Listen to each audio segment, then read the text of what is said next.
Aide, ¿y a ti también te placería hablar en latino? Vate al atadillo que decimos debajo del filmo y enregístrate en nuestros cursos de latino para hispanohablantes, así que en nuestros ateliers de Rashi y Solitre. Al vernos allí con salud cumplida y todo bueno.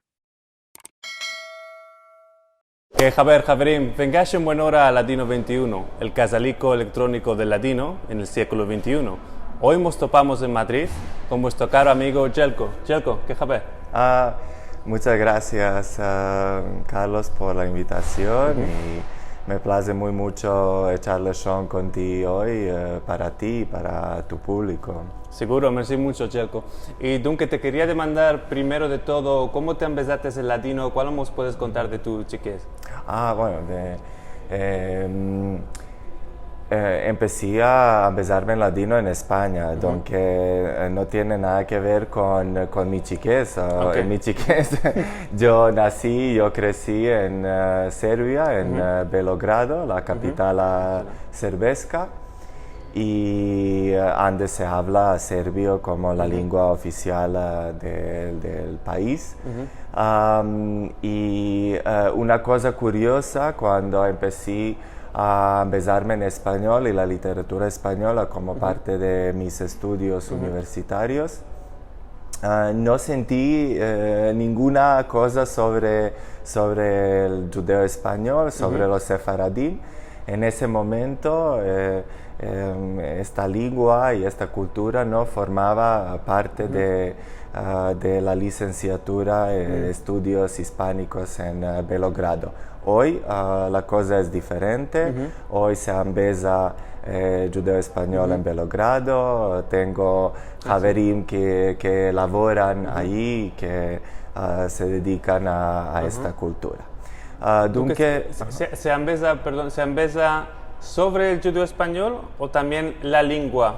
No se empieza la lengua, se empieza sobre el judeo español como parte de la cultura hispánica, y eso es una cosa que yo comprendo porque la cultura hispánica es muy amplia, es muy grande, incluye y países de América Latina y la literatura, la lengua, entonces es normal que no se pueda prestar atención, tirar atención solamente a judeo español, aún así, al menos hoy los estudiantes, los elevos en Belgrado pueden empezarse en cosas generales sobre la lengua y la cultura sefaradí.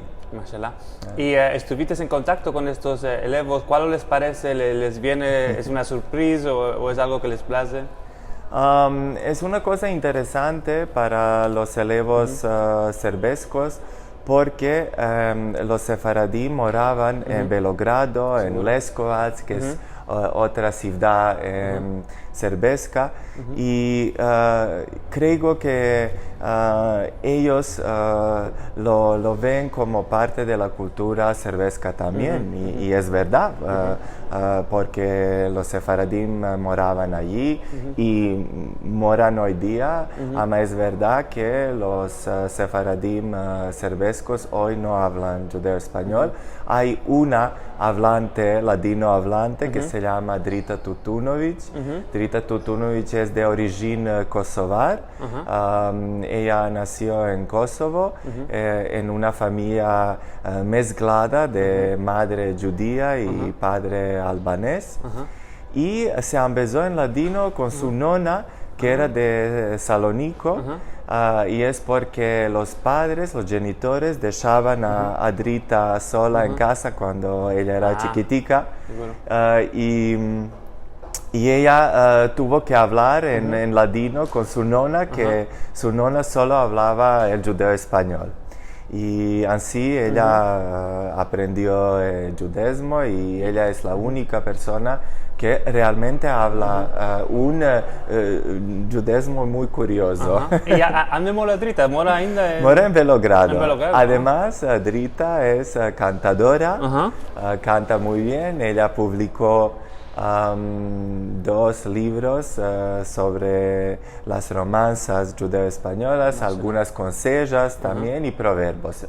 Ama sobre todo, ella es muy buena conocedora de las romanzas sefaradíes. Mashallah, Drita, si vos estás sintiendo, sería un placer entrevistarte. Trasladí todo para que los judíos de Belgrado que olvidaron no lo saben. A lo más sabían algún refrán, un pedacito de alguna cantiga, por ejemplo, Adiós querida, se cantaba en la escalerica de oro. En mi casa se... Y Dunki, llegas a Madrid y en Madrid te empezas el ladino. Sí, llego a Madrid con la idea de empezarme en la literatura española medieval. Y durante los estudios de máster empecé a pensar un poco en un proyecto de mi tesis doctoral. Y a vagar, descubrí la existencia de los sefaradim en mi propio país y también en Bosnia y Macedonia, que son países que antes formaban parte de la que se llamaba Antigua Yugoslavia. Y me metí, Tino, que podría ser algo muy interesante para un proyecto como construir un tipo de cuiprí cultural entre la cultura balcánica y la cultura ibérica. ¿Seguro? Y yo como hispanista de formación y balcánico de origen, pensé que esto podría ser un proyecto interesante y así me metí en este campo y después descubrí muchas cosas más y claro, estoy ahora realmente encantado con mi labor. Nunca topaste un nicho muy endiamantado, como diría Alicia Siso. ¿Y cuál nos puedes contar de este librico que a punto quitaste? Pues